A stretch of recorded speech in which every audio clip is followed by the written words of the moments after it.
Hello, hello, hello. It is me, your True Heel Phenom SP3. We are back once again with a brand new interview for Tru Heels BTR Between the Ropes. This time we have one of my favorite tag teams in the game today. They are Major League Wrestling Tag Team Champions, a part of one of the greatest families in professional wrestling history. Marshall and Ross Von Erich, thank you so much, guys, for joining Thank you us. so much. Thanks for the intro. Yeah, what an intro that was. I needed that for today. Yeah, Gotta bring you guys in. I thank you so much for taking the time out with us to chat with us about some wrestling ahead of MLW The Restart. I know you guys are excited about that, so we're gonna get into that. Before we get into anything, just a reminder to you guys at home: push the like button, show your support to the True Hill Heat YouTube channel, the iCard down at the bottom to subscribe, and the bell below that to stay notified for all the great content. So, fellas, thank you so much for taking the time out. I joked with you before we went with this interview that it's pretty early in Hawaii, so I appreciate you guys waking up early for me. All good, man. yeah, All good. happy to. Yeah, happy to do it. Awesome, awesome. So how has this, I know this is a crazy time in this world right now with the whole pandemic. You guys have had some time off from everything. So how have you guys been dealing with the whole global pandemic that's been going on, first of all? You know, it's definitely serious. You know, we've had two close friends pass from, or they were they would show up to all of our shows and stuff, and so that one is pretty surprising. But other than that, we've been making the most of it. You know, it's time. I got to spend with my nieces and nephews. We've been like training like crazy. We've been jumping off more cliffs and waterfalls and stuff. So it's hard to say we're in quarantine here in Hawaii. It's because they shut off travel and stuff. So there's, no tourists. It's like being here like 50 years ago. All the beaches are open. It's pretty crazy. Yeah, just trying to make the most of it. You Yeah. know, same thing everybody else out there is doing. You know, just trying to find the good and just kind of focus on that. You know. And that's all I was gonna say. I was thinking something better than that. So how you say like it's pretty different being out there in Hawaii. I know like I'm usually talking to people from the UK and they're 5 hours ahead. You guys are like 6 hours ahead of me. I'm in New York City. So how is we're it? as far apart as we can get. How is it like being over there, living in Hawaii? How different is it from the rest of the United States that it's quote unquote a part of? Dude, it's cool. Originally from Texas, and so it kind of had the same vibe. There's a lot of state pride. You talk to anybody in Texas, and they'd be like, "Yeah, I'm not American. I'm a Texan." That's how Hawaii. I mean, that's how Texas was. And so when we transitioned over, it was awesome because I was already always barefoot, and we lived in the country, so we're like always wearing surf shorts. So when we came to Hawaii, it was kind of perfect. It's kind of perfect. We came here, and we didn't have friends at first. It was just us, and so we went. We surfed every spot. We really got to know the island, and so now it just feels like it has that small town vibe because everyone in the community is supporting you. They love what you're doing. We got a lot of people on Kauai that are MLW fans right now, and it's a great place to to call home. And it's just being here. It's always green, rainbows. It's hard to have a bad day. Yeah, I mean, as far as the difference, yeah, it's about as different as you can be and still be in the same country. It's doesn't have the whole rest of the United States vibe. It's a lot different, but yeah, I mean, we love it. We adapted and just love the lifestyle. We got a farm out here, so just taking care of the daily farm chores and stuff like that. That's like our day-to-day kind of thing. That and just stay in shape. So we keep each other accountable. So yeah, definitely. Yeah. That's awesome. So you can lift more sheep. So, like I started off with talking about the pandemic. I know you guys had a lot planned for this year of 2020. So, tell us about like when you guys first found out that this your whole wrestling career would kind of change in 2020. Man, we always try to have a good perspective on things. That's one of the things we hold each other accountable for. And so no matter what the situation is, we were coming back from the UK one time. We had like almost a 20-hour layover. And instead of going to a hotel, we were just going to tough it out and do it at the airport. And if I was by myself, I probably wouldn't have been that positive. But we definitely made the most of it. And it was like, a great memory and stuff. And so the same in this situation.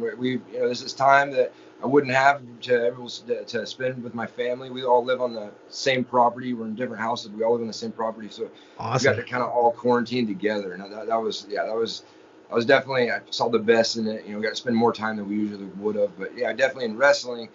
It kind of did put our careers on hold. We had big plans and wanted to defend our belts all over the world and stuff. And just sometimes you just gotta adapt with what's going on, and that's all we really could do. Like what do you do? We just kind of adapt or get slapped. That's a motto I follow. I like it. That's a saying out here. Might have to put that as the quote on the video. Adapt or get slapped. That's what it's all about. So how you guys, I know you guys really just started your career kind of in the last couple of years. How has it been, like, first of all, going from training to be professional wrestlers and then getting into such a big promotion like Major League Wrestling? It was weird. We started off in Japan about like 8 years ago. And over there, it's a quiet crowd, so it's completely wrestling focused. And so you're not. It's kind of hard to get used to like there being a crowd and them reacting and stuff. So when we first wrestled in the mainland in the United States, it was like so different, but it was awesome because when you feel the crowd, it just changes everything. But that was a learning curve we had to get through, and now we feel like we're like just one of the crowd members, and we're doing what we wish everybody else was doing. I'm like what's that movie BattleBots where the robots just fight each other? Yeah. And then you control the robot. That's what the fans are to me. I love it. So what were you guys like? How were you guys introduced to professional wrestlers starting growing up? I'm pretty sure you had to know about it being from the family that you're a part of. But what was your like earliest wrestling memories in regards to the business? I can remember as long as, I don't know what I was. It's like maybe right after I could walk. I was always just watching my dad and my uncles, watching the old tapes of them versus, Freebirds or King Kong Bundy, Brody, all these guys, and just like wrestling pillows as I'm watching, and then Marshall was born, so I got somebody to practice my moves on, and so our whole life we were just wrestling and like talking, we came up during like the Attitude Era, like we were young kids, and so we lived and breathed wrestling. Oh yeah, it was all we talked about, thought about, built our own rings. Invited all of our friends over that lived in that country area, and we had like a wrestling match against each other. Yeah, on the trampoline, jumping off the house, and we were like basically statistics, I guess. How we didn't get injured, but yeah, I powerbombed him on a couple of concrete floors on accident. Yeah. But nice. As kids, it's weird. You just think that. You see it on TV. Those guys are still alive. But yeah. You need respect for the business, I guess. Yeah. I'll teach them respect for the business. That's my philosophy. So how was your guys' record before you got to a ring in doing the backyard wrestling and wrestling at home? Who has the upper hand as far as records and wrestling matches against each other? I think his technique was just to beat the crap out of me and then to let me win, so I feel like I was on top. Yeah. So I'm like. I definitely. That's a good big brother. That's a good big brother. I let him win most of them, but I had to get my stuff in. I was young enough for if he won, I'd just cry and run inside and tell Dad. Yeah. We had some neighbors that it was a brother and it was two brothers too, and so we were always wrestling them, and it was mainly us. We just beat them up all the time. They're our best friends growing up, but yeah, but good times as a kid. Then I heard that kid talking about as his childhood bully, and he brought up my name, and I was like, I thought we were having fun the whole time. And he's like, no, I didn't want to wrestle. We took it a little far a few times. Yeah, we can't lie, but it's in our blood. That's why we wrestled each other, though. It was a lot more fun. And that's the best way to kind of enrich the fandom of it, is that you have a brother that you can kind of be fans together. It helps you out. Yeah. I had nephews and cousins, so I can only imagine if I had an older brother or a younger brother to kind of do it with. I even loved it even more. Dude, you can see us in our Japan matches. That's so true. You can see us in our Japan match, like in the middle of like everything. We'll like whisper each other, like, I can't believe we're doing this. Oh dang, like we're in a wrestling ring right now. We tried to absorb the most out of it. Even today, like we'll say funny stuff to each other as we're getting beaten up, just to remind each other, you know, why we're here. I know one time I was going for a tag, and I just told Marshall, I was like, Marfuji just kicked me. Kicked me. You said you can't take the heat. He said you can't take the heat. I tagged him in, and he looked at me and said, you can't take the heat. And he ran in there and got the crap kicked out of him. And he was about to get German suplex. Yeah, and no, he was giving me a stalling suplex. And then I was aiming right at Marshall, and I was like, I can't take the heat. He said, I can't take the heat. And then he got smacked. Yeah. There's a few of those times where we're trying to make the most of it, the most of the situation. We're always just trying to make each other laugh, you know, try to keep it light, you know. What else can you do? For wrestling, we try to be we're serious, but that's just those little. Yeah. In the beginning in Japan, you know, we were being homesick, you know, and so being away from our family, you know, at a young age. 3 months at a time. Yeah, so you know, back then, you know, we're making each other laugh. I think we're more business now. Yeah. I like to think. I don't know. So being in Japan, I know that's like a culture shock within itself. Like you said, the fans are completely different. But how would you say, like, learning the business? What was the biggest benefit of learning in Japan? I think that was the best thing that my dad could have done for us. Instead of, I think he knew that if we just popped up on the scene in wrestling, I guess he knew we'd look entitled being Von Erichs, you know, to expect things. And so he wanted us to start the hardest way, which was Japan. You guys, young boys, you know, the training is crazy. After training all morning, you make chanko for the other wrestlers. They eat first, the older wrestlers, and then you eat if there's anything left. So that was 3 months at a time. It was 3 months, come home for a few days, 3 months. And so it was really, really shocking, especially I was like 19 or whatever, but it made us appreciate the business so much, knowing that, and especially the last time we went to Japan, like, whoa, they're treating us like wrestlers now, you know, we're not having to go grab the bags and pack the wrestlers' bags and put them on the bus and all this stuff. But I'm super happy that we did that, though, because that was really good for us. Yeah, it was a good growing experience, built a lot of character. Yeah, you know, and it made us closer as brothers too, because we were all we had at that time. So, you know, it was you know, there were some nuts days, and then sometimes it gets so bad you can't do anything but start laughing. You know, it's like, oh man, how am I gonna get out of this pickle?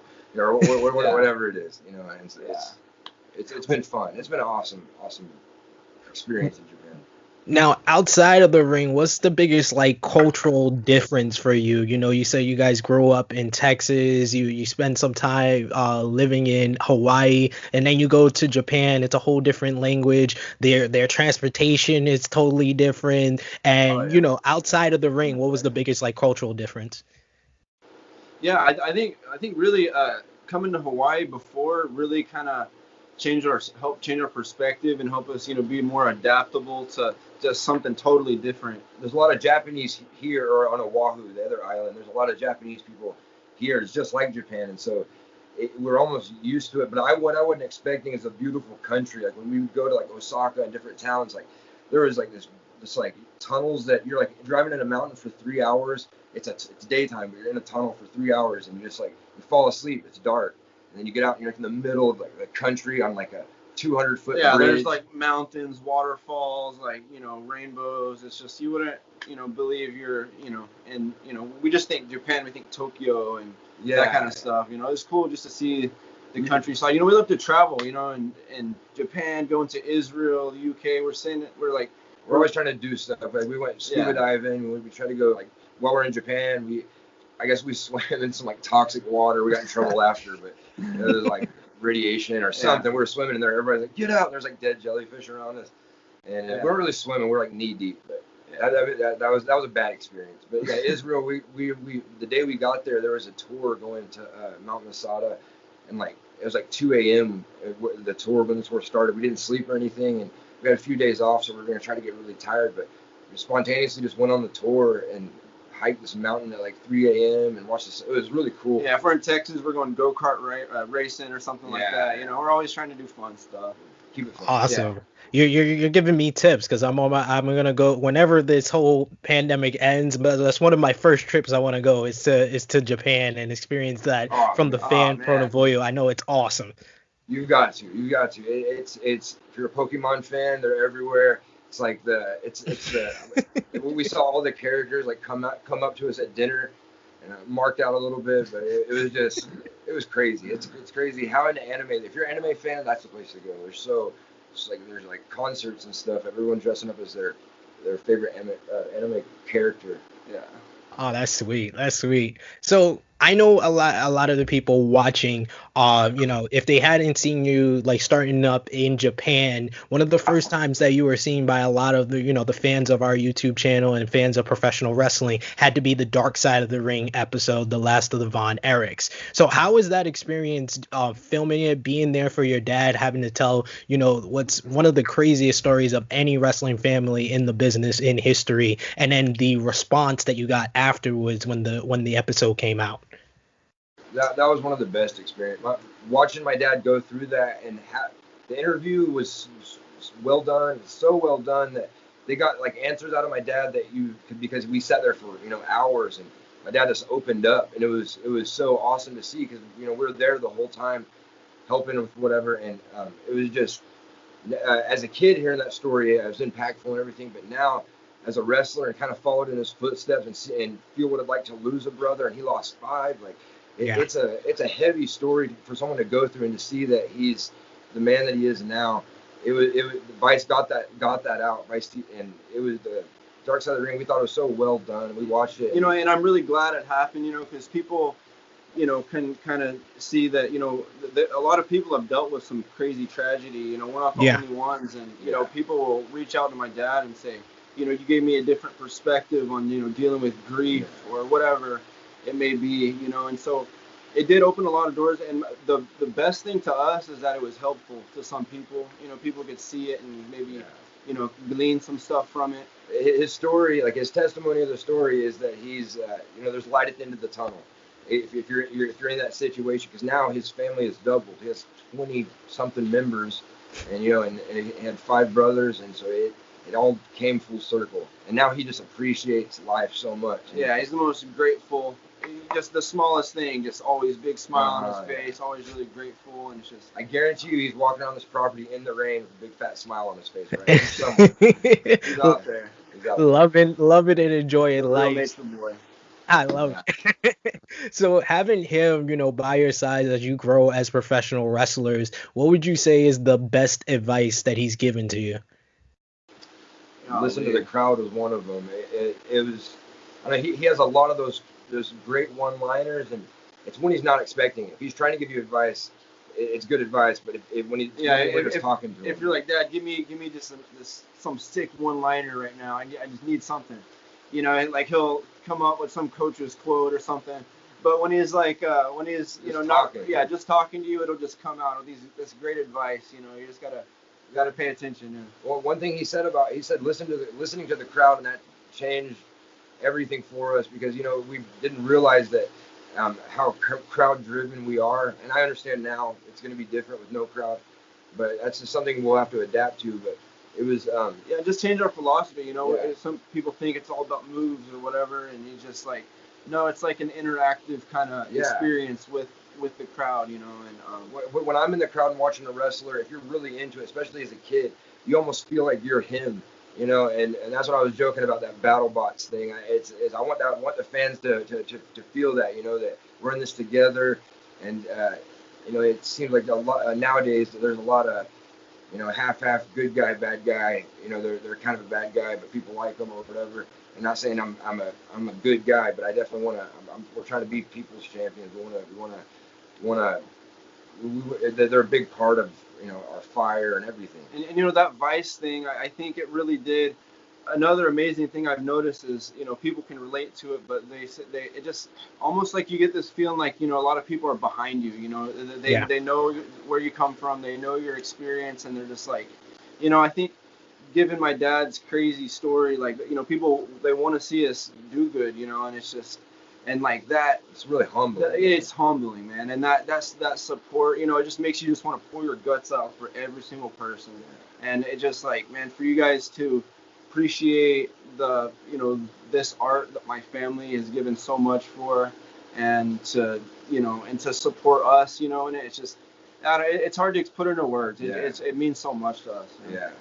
Yeah, like you guys said, your dad was really like probably out of all the episodes, 2 seasons of Dark Side of the Ring, he was like the most inspirational person out of it all. And just his optimism at the end of that episode, it like you said, it genuinely made people want to root for you. Like I remember when I saw you guys, I went to MLW shows at the Melrose Ballroom in New York City, and I rooted for you guys because I'm like, I saw what their family's been through. I want these guys to succeed. So it's so great to see who you guys are right now. It's great, and it's great to actually chat with you guys. So one of the best parts about it, in like having that optimism at the end of that episode, was seeing you guys in the ring with your dad in that the 6-man tag team matchup that you guys got to experience. Yeah. How was that, being in the ring and wrestling with your dad side by side?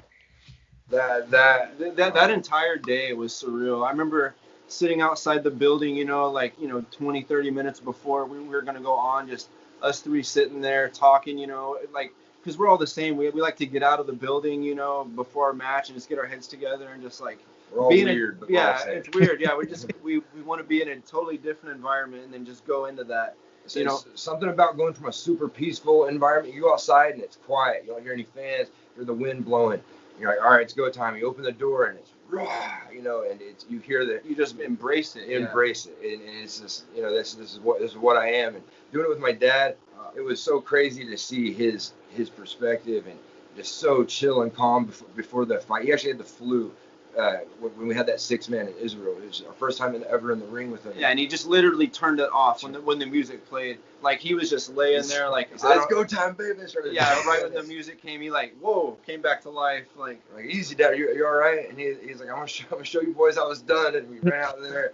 The place popped. He was like moving like his knees didn't hurt or back didn't hurt. It was crazy. Yeah, no, and we're in the corner. Marshall's tagged in, and he's like telling me stuff to do, like giving me just awesome, like, hey, next time do this, don't do that. And he's really giving me pointers when we're in the corner. And it's just like, I would catch myself in the conversation like, this is an epic time in my life right now. Like this is a surreal moment. And it was just, I don't even think we grasped that whole thing until after. Yeah. We look back at pictures and stuff. We're like, oh my gosh, that was such a big deal. You see us, the arms around each other, all like, smiling so big. It was definitely unreal when it was happening. It felt like a dream the whole time. Yeah. That's awesome, guys. So, like I said at the top of this interview, we are talking before the MLW The Restart. I know you guys have had a good experience so far with Major League Wrestling, but how does it feel to kind of get back into things after this whole lockdown? And what are you most excited about getting back to work with MLW? Man, we're just excited to defend our titles. We're excited just to get back in the ring and just mix it up with all kinds of different variety of guys, like we want to work with everybody. We're just fans, we want to work with everybody, and we just want to show everybody, we're here, and like, show everyone our appreciation for the support. That's the most pressure. There can be pressure to live up to a certain thing, but there's nothing like a pressure when somebody believes in you to just want to prove them right. That's really what it's about for us. So who would you say out of the MLW roster that you guys haven't been in the ring with yet that you individually would most want to be in that ring with? I've always loved LaPark, and I can't believe he's in MLW. I know I had him on the Nintendo 64 game. For WCW Revenge. Yeah. One of my favorites of all time. Yeah. I was always him. Mayhem was good too. Yeah. I thought it was awesome, and so he's definitely a guy I want to work with, and just pretty much everybody. Low key had a huge part of like our coming up in wrestling. And he was almost like just a role model figure for us. Mentor in the beginning. We'd always pick his brain when we had questions and stuff, and we liked what attracted us to him was we watched him in Japan as an American come in and didn't get just ran over. He wasn't just like overselling stuff. He was fighting back, and he was being he fought Kenta, giving it back to him. Yeah. It was so cool to see. We were sitting there in the dojo, and I was like, man, this is awesome. I'd love to be like this one day. And then we got to meet him. We went to dinner with him, and got to know him, and it was, he's been someone awesome to have. He's the real deal for sure. Yeah, pretty much everybody in the promotion. Yeah, I didn't know where that was going. Everybody in the promotion. So I know you guys are very active in wanting to defend your tag team titles and being one of the best tag teams in the game. I know it's something that you guys want to get, but individually, I know you guys are talented on your own as singles competitors. You got stuff like the Opera Cup coming up. You got the MLW Championship. There's going to be many of people that are gunning for that. What are your individual goals? What do you see in the future, in the long term, in MLW? Man, I don't know. We it's a humbling experience that we're the tag team champs right now. But I guess if we were to go off on our own, I'd like to see Marshall maybe doing some heavyweight stuff, and I might be doing some of that. Middleweight. Maybe the cruiserweight, middleweight kind of like stuff. But one thing that we loved about wrestling in the beginning when we were kids is we loved the Hardy brothers. We loved my dad and his brothers, but when the Hardy brothers split up, I remember it was like a heartbreaking moment for us because we were like, man, they're brothers like us, and like, they stick together. And so it was like a mentality we used when we were kids. And then when they broke up, it hurt super bad. We were both just like, oh shoot, man. and we made a deal as kids right there. I think we were like 10 and something else, but we were like, well, when we're a tag team, we're never breaking up. And we made a promise as kids, and so. Yeah, and we've always remembered that through all these years in the back of our mind. We've been places where they kind of hint, maybe that's what they want to do, but we know we would never do that. Yeah. Great. It's intriguing to most people for a singles match, but that's what I love about wrestling is tag matches. Everyone has their preference, and that's mine. I love tag stuff, but we're yes men. Wherever the promoter puts us, we're gonna do. If he wants us to wrestle in singles, we'll do it. But we've been offered to wrestle each other so many times, and that was the oath we made as kids. But we train with each other all the time. That's it's nothing special. We can't. We're holding your brother or about to punch your brother. You can't just punch him. It feels weird. You did that as kids, and you're trying not to punch each other half the time. Our whole life we grow up, we'll beat the crap out of each other. Just no punching in the face. Yeah, it's like an understood rule. No matter how far it goes, you never hit in the face. Yeah. And so you slap in the face, then that's just disrespect. Yeah. Absolutely. It was a trick question, guys. I wanted to see if you guys would go back to talking about you guys as a tag team, and you guys answered that perfectly. So that leads me to one of my last questions for you. I know we talked about MLW, we were talking about the restart, but around the wrestling world, who is the one tag team you guys would like to face?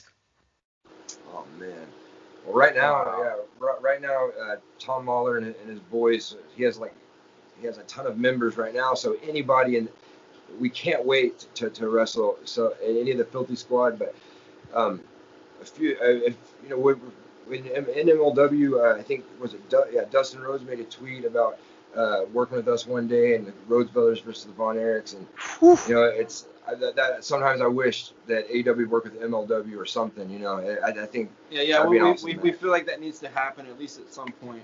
We just them with their history and us with ours, and just that mutual respect. I feel like it'd be great. Yeah. Good match. That would definitely, you would get that feel, that old school type of feel. We know Cody is known for loving the old school tendencies, and you guys have that fire, that babyface fire that your whole family has been built on, that always remembered for. And I think that the Rhodes Brothers are kind of the same. It would be a great mix in the ring. I would love to see it. Another team we've never really. They're not. I guess they're not a huge name yet, but the Dirty Blondes, they actually worked for MLW a few times, but they kind of remind me of old Freebirds in a way, and so that was a team we wanted to work against really bad, and hopefully we can in the future if they ever get to come back to MLW. I like their style, definitely. Yeah, their old school style. What would you say is an unsigned talent, not from any other promotion, but unsigned on the independent scene, whether it be a tag team or a singles competitor that you guys could like to see yourselves in the ring with? Wow, man. There's a few. Yeah, Chandler Hopkins, he's in Texas, but we worked on the same shows a lot. We never got to work against each other. He's a good buddy of ours. But him and maybe there's a guy named Chris Wild. He's a guy we brought up from Kauai. We met him, and he's this tall MMA fighter. He did some acting and stuff, and has just such a passion for anime and wrestling. And he already knew about us and stuff from Japan, and so he's been wrestling for about 2 years, and it's just so crazy to see like how fast he's catching on and moving, and he has so much like charisma. He's real funny and stuff. But yeah, that's a guy I like to team with or against. But I mean, there's a lot of guys on the indie scene. I can't really think of a particular one. Yeah, I'm gonna think of like 10 great ones right after this off. Yeah. It's just there's so many. It's crazy. So one of my other final questions for you. You guys said you grew up in the Attitude Era. That was like when you came up, you got to see a lot of stuff live. What would you say is like the moment that you remember marking out to the most growing up as a kid? And I know you guys are Hardy fans, so I know you probably got some good ones from, especially in the Attitude Era. There was so many different moments, but what would you say is the moment that comes to mind when I first asked that question? The one for me, the Hardy Brothers had so many like memorable moments, but the one for me was we actually went to, I think, a Raw or a SmackDown. I was gonna say the same thing. Yeah, right after my dad took us. My dad saw us watching. He's like, "You guys are into this?" And we're like, "Yeah." And he's like, "Hey, we're gonna go to the show right now. They're in Dallas," and we went. But then I think the night before, the weekend before, I saw Undertaker hang Boss Man, and I was just like, I was so invested. I just 100% in it. We got in the locker room, and the first guy to walk up to my dad was the Undertaker, and I was like, "Dad, you're a murderer. Don't talk to that guy. Are you serious?" And the guy was like real nice to my dad. Yeah, and then right behind him, the Brood come walking up with all the blood and stuff. Yeah. And we're just like, it's an 8-year-old the entire time. It's crazy. Yeah, we see Kane. Oh, he's nowhere in his mouth. It was when it was at its highest peak, and we were at the perfect age. We just absorbed it all, and so I had action figures of every single guy. My dad couldn't believe, he was out working and stuff all the time, so we were watching wrestling at night, and so he eventually caught on and took us, and man, that was unreal.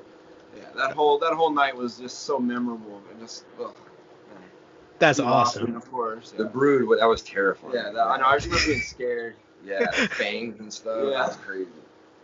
That's awesome, guys. So I asked you guys this before we get on camera, because this is always my final question. This is Tru Heel Heat. We appreciate you guys. Like I said, you have that baby face fire, but we gotta talk about some heels, and we gotta talk about heel moments. Whether it was your time as fans growing up, whether it's been in your time as professional wrestlers and you've seen it firsthand, but what is the number one heel moment, Tru Heel Heat moment that you can remember? Okay. All right. Well, this wasn't necessarily in the ring, but it happened from wrestling. It was the first time we actually met Phoenix. He's a good friend of ours. I can't say it to a lot of people, but the first time we met, when people say like, "Oh, we clicked or hit it off," I never understood that until I met Phoenix. We were like, me, him, and Ross, we didn't even speak. There's such a bad language barrier, and we still just like we're laughing at everything each other. Yeah, this was back when Phoenix almost had no English, so maybe like 4 or 5 words. Yeah, he's way better now, but at the time, and I remember before we met him, he was getting to the dojo, and he met us, threw his bag in his room. He went and used the bathroom, and the promoter came in and had this fake gun that looked so real. It had bullets in the chamber as a revolver. And he put it in his bag, and he's like, "Shh, I'm going to tell him I need to search his bags." And we're like, "Oh, shoot." And so we had to play along and act casual and stuff.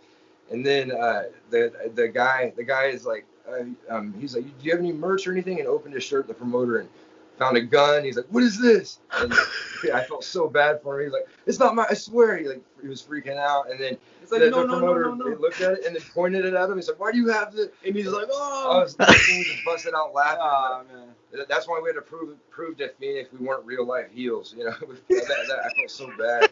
But yeah, he put the gun at him, and that was a real moment. You saw him freak out. Like, "Oh shoot, I'm gonna die in Japan." That's real heat. That's yeah. Luckily, we were like great friends after that, though. So. Yeah, I probably shouldn't say this one. I guess it's more of a confession, I guess. But so we're at this show, I think Oklahoma or someplace, and what was it? So this fan, like, we're wrestling Chavo, you know. Of course they're gonna cheer Chavo, you know. And this one fan was just like saying all kinds of stuff the whole match, you know, which is fine. And then he spits on me as I'm like standing there for the tag. I'm like, oh, all right, okay, I remember that. Yeah. And kind of passive aggressively, I guess. But so anyway, after the match, you know, we win or whatever, and like everyone's cheering, and there's that one guy, and he spit on him. I hawked on the guy. I was like, dude, babyface, come on. It was, you don't spit on the fan. I know, that was like a nice 101. Do not do that. But he was returning a favor. Like my Uncle Dave actually punched a guy because the guy spit chewing tobacco, I guess, like right above the entrance, and he was coming out of a tunnel. And my dad said my Uncle Dave, when his eyebrows turn white, that means he snapped. And he just, like, his face got red, his eyebrows looked white, and he I guess he found the guy and started duking him and spit on him and got even. My Uncle Dave had a terrible temper. He got even and then some. Then some. I was like, oh man. Guy, he giving out receipts. I see that's exactly. a part. Handing receipts out, exactly. Got to do it sometimes. So to finish things up, guys, I want to hear one more plug for MLW The Restart, and of course, tell the viewers, the subscribers at home, where they can find you on social media and where they can find MLW. All right, so you can. We're on Twitter, at Marshall Von Erich, at Ross Von Erich. We're on Instagram. We share an Instagram at Ram Von Erich, Ross and Marshall Ram. I think that's all we really have. But other than that, you know, MLW Restart's coming. We've been doing nothing but training and being ready. We cannot wait to get back in the ring. We can't. It's going to be hard without the people. But you know, they're watching at home, and that's probably enough. And I can't wait till things get back to normal. I'm just glad I'm going to be wrestling again. That's really it. Can't wait to subscribe to your YouTube channel. That's that one too. Thank you, fellas. Thank you. And I'll be watching MLW Fusion. I know you guys at home need to be watching it to see these good brothers right here duke it out and defend the MLW Tag Team Championships. I want to thank you guys so much. Like I said, I've been a big fan of yours, and I'm going to be rooting you guys on during the MLW Restart, just like everyone watching at home. So you guys follow them on Twitter and Instagram. Follow their journey on MLW The Restart. Like this video. Share it with all your wrestling fans and friends. Push the iCard to subscribe and the bell below that to stay notified for all the great content right here on Tru Heel Heat. So this has been Tru Heels BTR Between the Ropes with Marshall and Ross Von Erich, a part of one of the greatest families in professional wrestling history. It is me, your Tru Heel Phenom SP3. We are signing off until next time.